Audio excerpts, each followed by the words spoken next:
बिस्मिल्लाहिर्रहमानिर्रहीम अस्सलामुअलैकुम नाजरीन।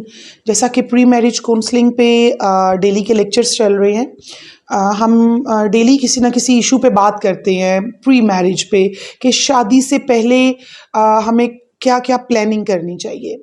आज इंतहाई अहम मौजू पे बात करेंगे और एक ऐसा टॉपिक पे हम आज बात करने की कोशिश करेंगे कि जिस पे बहुत कम गुफ्तगू की जाती है।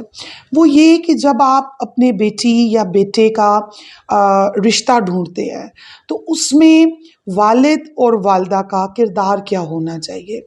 एक सबसे पहले हम बात करेंगे वालिद के किरदार पे। एक बाप का किरदार आमतौर पे होता है कि जो घर के मर्द होते हैं, जो घर का सरबराह होता है, जब बेटे के या बेटी के रिश्ते की बात आती है तो वो सारा का सारी जिम्मेदारी औरत पे डाल देते हैं, अपनी बीवी पे डाल देते हैं कि ये काम तो ख़वातीन के करने के हैं, हम मर्दों का क्या काम, हम क्यों इस झंझट में पड़े, हमारे पास तो वक्त नहीं है। इस तरह की बहुत सी बातें। जबकि क़यामत वाले दिन घर के सरबराह से उसके घर के मामलात के बारे में पूछ-गछ होगी।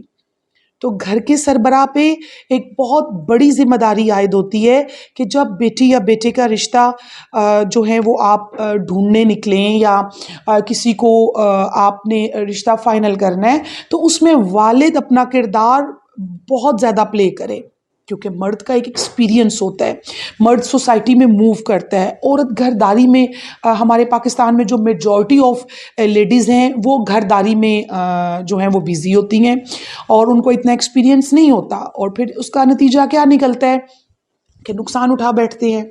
इसी तरह माँ का बहुत बड़ा किरदार है। माँ का किरदार सिर्फ रिश्ता ढूंढना नहीं है, बल्कि माँ का जो किरदार प्री मैरिज, शादी से पहले, अपने बेटी या बेटे की शादी से पहले, उसका एक बहुत बड़ा किरदार होता है अपने बेटे की तरबियत पे तो खैर हम बाद में बात करेंगे।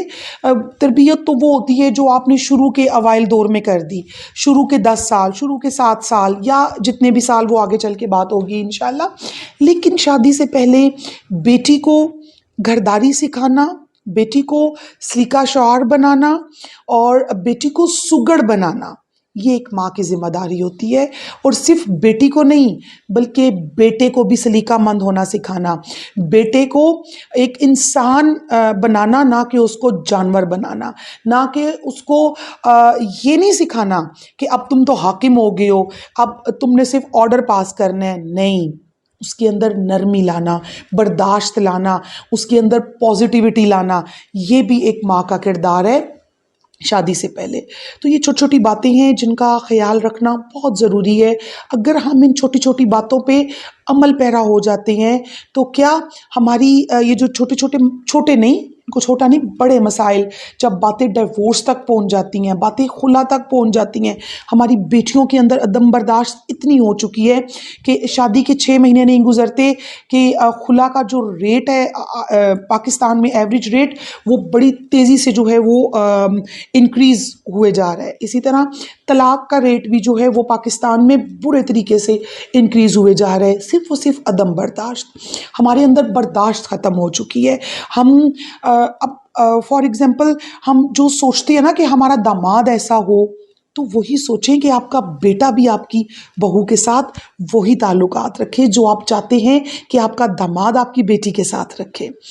इसी तरह जैसा आप चाहते हैं कि आपकी बहू आपकी हर बात माने, तो अपनी बेटी को भी तो ये सिखा के भेजे ना कि वो भी अपने सास ससुर की उसी तरह बात माने जिस तरह आप एक बाहर से आने वाली लड़की के लिए एक्सपेक्ट कर रहे हैं।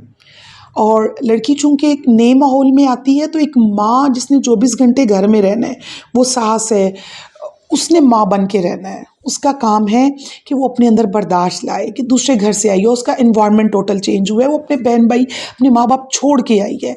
तो एक माँ के अंदर बर्दाश्त की जब तक वो हाई लेवल का उसके अंदर बर्दाश्त नहीं होगा, तब तक हमारा जो मुआशरा है वो सही राह पे नहीं चल सकता। तो ख़वातीन की बहुत बड़ी ज़िम्मेदारी आयद होती है घर को बिगाड़ने में भी और संवारने में भी। इंशाल्लाह मेरे चैनल नाहिदा राजपूत ऑफिशियल पे आप स्टे ट्यून्ड रहें। अभी आगे चल के पेरेंटिंग काउंसलिंग पे भी बात होगी। अल्लाह पाक आप सबका हामी और नासिर हो। वमा अलैना इल्लल बलाग।